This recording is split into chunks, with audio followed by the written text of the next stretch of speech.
পেহেলগাঁওয়ের নৃশংস হত্যা লীলার বদলা অপারেশন সিঁদুর। আর এই মুহূর্তে যে বড় খবর পাওয়া যাচ্ছে, এয়ার স্ট্রাইকের পরে ফের বদলা। নিহত হয়েছে 10 পাক সেনা।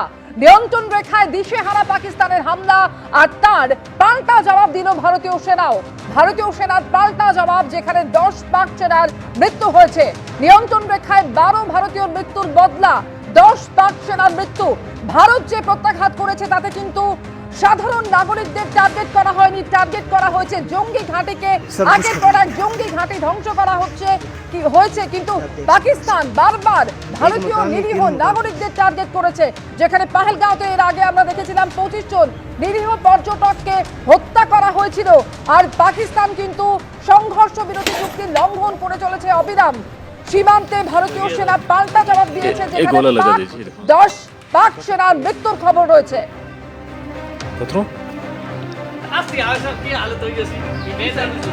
জঙ্গি ঘাঁটিতে এয়ার স্ট্রাইক, দিশেহারা পাকিস্তানকে এবার ভারতের আরো কঠোর প্রত্যাঘাত। যে ছবি এই মুহূর্তে দেখাচ্ছি, পাকিস্তান যে হামলা চালিয়েছে তাতে কতটা ক্ষতিগ্রস্ত হচ্ছে সীমান্তবর্তী এই সমস্ত এলাকা। ইতিমধ্যে ওই সমস্ত এলাকা খালি করে দেওয়ার কাজ শুরু হয়েছে, যদিও এই ঘটনার পর ভারতীয় সেনা পাল্টা আঘাত হেনেছে, যেখানে 10 পাক সেনার নিহত হওয়ার খবর পাওয়া যাচ্ছে। জঙ্গি ঘাঁটিতে এয়ার স্ট্রাইক, দিশেহারা পাকিস্তানকে কঠোর প্রত্যাঘাত ভারতের। সুকান্ত মুখোপাধ্যায় সরাসরি রয়েছেন এই মুহূর্তে আমাদের সঙ্গে। সুকান্ত, নিয়ন্ত্রণ রেখায় ভারতীয় মৃত্যুর বদলা 10 পাক সেনার মৃত্যু হয়েছে, কি খবর রয়েছে সুকান্ত? দেখো, একেবারে প্রত্যাঘাতের জবাবই একেবারে পাল্টা গুলি চালানো শুরু করেছিল কিন্তু পাকিস্তানের তরফে। কিন্তু ভারতের তরফে পরিষ্কার যেটা প্রথম থেকে বলা হচ্ছিল যে তারা শুধুমাত্র পাকিস্তানে এবং পাক অধিকৃত কাশ্মীরের মাটিতে থাকা জঙ্গি ঘাঁটিকে আক্রমণ করেছে। তাদের টার্গেটে কিন্তু না ছিল মিলিটারি কোনো বেস, না ছিল কোনো নিরীহ মানুষ যেখানে বসবাস করে পাক আম নাগরিক তারা। কিন্তু দেখা গেল যে এই প্রত্যাঘাতের পরে জবাবি হামলা হিসেবে পাকিস্তানের তরফে যেভাবে আর্টিলারি গান ফায়ার করা হয়েছে, যেভাবে শেলিং করা হয়েছে, তাতে জম্মুতে 10 জন ভারতীয় নিরীহ নাগরিকের কিন্তু মৃত্যু হয়েছে। কিন্তু প্রথম বদলা নিতে বা প্রতিশোধ নিতে যেখানে 14 দিন সময় ব্যয় করেছিল ভারত, এবং 15 দিনের মাথায় একেবারে উচিত জবাব দিয়েছে। আজকে দেখা গেল যে একেবারে এই 12 জন নাগরিক, ভারতীয় 12 জন নাগরিকের মৃত্যুর প্রতিশোধ নিতে কিন্তু সময় ব্যয় করেনি। তার পাল্টা জবাব হিসেবে কিন্তু ভারতের তরফে পাল্টা ভারতীয় সেনাবাহিনী প্রত্যাঘাত করে, এবং যেটা আমরা জানতে পারছি 10 জন পাক সেনার কিন্তু মৃত্যু হয়েছে। আমরা জানি যে আজকে এই প্রত্যাঘাতের জবাবে আজকে একেবারে ভোর রাত থেকে কিন্তু বিভিন্ন যে এলওসি রয়েছে বা লাইন অফ কন্ট্রোল রয়েছে, সেটা উড়ি সেক্টর হতে পারে, কুপওয়ারা, অন্যদিকে জম্মুর নৌসেরা, রাজৌরি, পুঞ্চ, প্রত্যেকটা জায়গাতে কিন্তু একেবারে আর্টিলারি গান দিয়ে ফায়ার করা হয়, এবং নিরীহ মানুষের যে বসবাসের জায়গা পাকিস্তানের তরফে কিন্তু সেইগুলোকে কার্যত টার্গেট করা হয়েছিল। তার বদলে প্রথমে সংখ্যাটা 10 জন ভারতীয় নাগরিক ছিল, এবং শেষ পাওয়া খবর অনুসারে কিন্তু 12 জন ভারতীয় নাগরিকের মৃত্যু হয়েছে, যার মধ্যে 2 জন শিশু রয়েছে, মহিলারাও রয়েছে। এবং এরপরে কিন্তু পাল্টা প্রত্যাঘাত দিতে বেশি সময় ব্যয় করেনি ভারতীয় সেনা, এবং তারা একেবারে জম্মুতে এবং কুপওয়ারা, উড়ি সেক্টর থেকে কিন্তু পাল্টা আর্টিলারি গান ফায়ার করতে থাকে, এবং সেই ক্ষেত্রে কিন্তু 10 জন পাক সেনার মৃত্যু হয়েছে। অর্থাৎ এক্ষেত্রেও কিন্তু দেখা গেল যে ভারতের তরফে কিন্তু একটা এই যুদ্ধের ক্ষেত্রে যে নীতি অবলম্বন করা হয়, যে মানবিক নীতি অবলম্বন করা হয়, সেক্ষেত্রে কিন্তু তারা নিরীহ মানুষকে বাদ রেখেছেন, অর্থাৎ নিরীহ পাক নাগরিককে কিন্তু বাদ রেখেছেন। তারা যে এলাকাতে থাকেন, এলওসি একেবারে পাকিস্তানের এলওসি লাগোয়া যে সমস্ত গ্রাম রয়েছে, টার্গেট সেখানে করা হয়েছে কিন্তু এক্ষেত্রে মিলিটারি বেসের কয়েকটি সেনা ছাউনিকে, এবং তার জেরে কিন্তু 10 জন পাক সেনার মৃত্যু হয়েছে। এবং আজকে জানি আমরা গতকালকে রাত্রিবেলাতে 1টা থেকে 1:30 পর্যন্ত 8 ঘন্টা 9টি জঙ্গি ঘাঁটিকে একেবারে গুড়িয়ে দেওয়া হয়েছে জৈশ-ই মোহাম্মদ, হিজবুল মুজাহিদিন এবং লস্কর-ই তৈবার। এবং সেক্ষেত্রে দাঁড়িয়ে কিন্তু তখনও ইন্ডিয়ান আর্মির তরফ থেকে দুটো কথা বারবার স্পষ্টত বলা হয়েছে।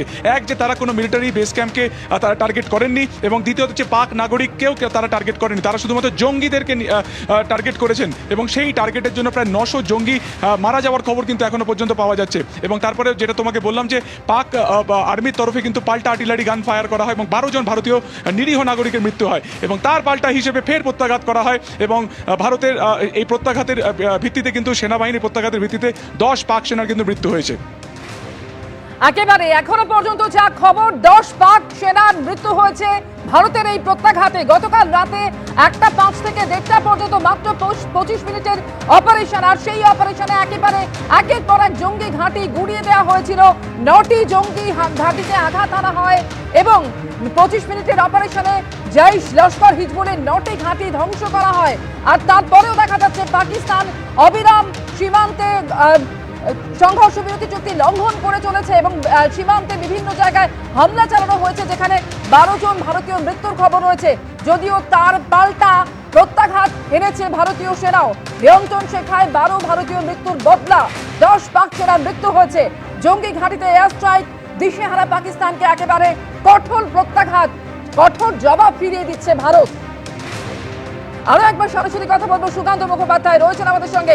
সুকান্ত, সীমান্তবর্তী সেই সমস্ত এলাকা যেখানে হামলা চালানো হয়েছে এবং আমরা ইতিমধ্যেই জানি যে সেখানে এলাকা পুরোপুরি খালি করে দেওয়ার প্রক্রিয়া শুরু হয়েছে, কি অবস্থা এখন সেখানে? দেখো, কার্গিলের এলওসি থেকে মাত্র 8 কিলোমিটার দূরে আমরা রয়েছি। কিছুক্ষণ আগে কিন্তু সেনাবাহিনীর তরফে আমাদের আরেকটু ডিস্টেন্সে ছড়িয়ে আনা হয়েছে এবং এই যে সোজা রাস্তা যা একেবারে সোজা এলওসির দিকে যাচ্ছে, সামনে যে পাহাড় তুমি দেখতে পাচ্ছ ঠিক পিছনেই কিন্তু রয়েছে লাইন অফ কন্ট্রোল।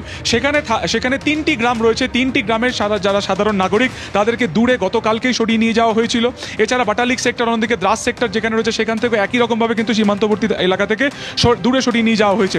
যদিও কার্গিল থেকে এখনো পর্যন্ত অফিসিয়ালি পাকিস্তানের তরফ থেকে কোনো গুলি বর্ষণের খবর এখনো পর্যন্ত শোনা যায়নি, তবে নিরাপদ জায়গা থেকে কিন্তু গ্রামবাসীদেরকে প্রত্যেককে দূরে সরিয়ে নিয়ে যাওয়া হয়েছে। যে সমস্ত বাংকার রয়েছে সেই বাংকারে প্রয়োজনে আশ্রয় নেওয়ার কথা বলা হয়েছে। যদিও কার্গিল ছাড়া অন্যান্য যে সমস্ত লাইন অফ কন্ট্রোল রয়েছে, যেমন তোমার উড়ি সেক্টর কিংবা কুপওয়ারা, কাশ্মীরে জম্মুতে একেবারে রাজৌরি, পুঞ্চ, প্রত্যেকটা জায়গাতে কিন্তু আমরা দেখেছি গতকাল রাত্রির থেকে আজকে সকাল 10টা পর্যন্ত লাগাতার গুলি বর্ষণ করা হয়েছে পাকিস্তানের তরফে, লাগাতার মর্টার বা শেলিং করা হয়েছে নিরীহ গ্রামবাসীদের গ্রামকে তাক করে। এবং সেক্ষেত্রে আমি যেটা বললাম যে 12 জন ভারতীয় নাগরিকের মৃত্যু হয়েছে, যার মধ্যে 2 জন শিশু রয়েছে এবং সেখানে কিন্তু মহিলারাও রয়েছেন। এবং তার পাল্টা হিসেবে ভারত ফের প্রত্যাঘাত করেছে এবং সেখান থেকে 10 জন পাক সেনার মৃত্যু হয়েছে।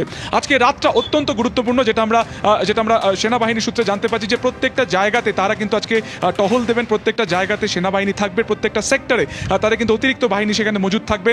সমস্ত যে এয়ার ডিফেন্স সিস্টেম রয়েছে সেগুলোকে অ্যাক্টিভ রাখা হবে, তার কারণ গতকালকে রাত্রের আক্রমণের পর আমরা জানি যে কাশ্মীরের আকাশে JAF-17 পাক এয়ারক্রাফট যখন চলে এসেছিল আকাশ সীমাতে, তখন তাকে কিন্তু গুলি করে নামানো হয়। ফলত এই প্রয়োগ তারা যে ফের করবে না পাকিস্তান, সেই কারণে আজকে রাত কিন্তু অত্যন্ত গুরুত্বপূর্ণ। উড়ি সেক্টর, অন্যদিকে বারামুলা ডিভিশনের যে সমস্ত এলওসি লাইন রয়েছে, কার্গিলের যে এলওসি লাইন রয়েছে, জম্মুতে যে সমস্ত লাইন অফ কন্ট্রোল রয়েছে, প্রত্যেকটা জায়গাতে কিন্তু একেবারে কড়া নিরাপত্তা রাখা হয়েছে। এয়ার ডিফেন্স সিস্টেমকে কিন্তু পুরোপুরি অ্যাক্টিভ রাখা হয়েছে। ফলত কোনোভাবে যাতে অনুপ্রবেশ না হয়, কোনোভাবে যাতে পাক সেনা মাথা তুলে না দাঁড়াতে পারে, প্রতি আক্রমণ না করতে পারে, সেদিকেও কিন্তু আজকে সারা রাত্রি কার্যত সজাগ নজর থাকবে একদিকে নৌবাহিনী, অন্যদিকে বায়ুসেনার এবং অবশ্যই ভারতীয় সেনাবাহিনীর। একেবারে প্রত্যেক মুহূর্তে সতর্ক রয়েছে সেনা, বিশেষ করে সীমান্তবর্তী সেই সমস্ত এলাকা। আজকে সারা রাত এয়ার ডিফেন্স সিস্টেমকে পুরোপুরি অ্যাক্টিভ রাখা হবে। ইতিমধ্যেই আপনারা জানেন যে পাকিস্তানের তরফ থেকে যে হামলা চালানো হয়েছে তাতে 12 নাগরিকের মৃত্যু এবং তার পাল্টা আঘাত হেনেছে ভারত, যেখানে 10 পাক সেনার মৃত্যুর খবর পাওয়া যাচ্ছে।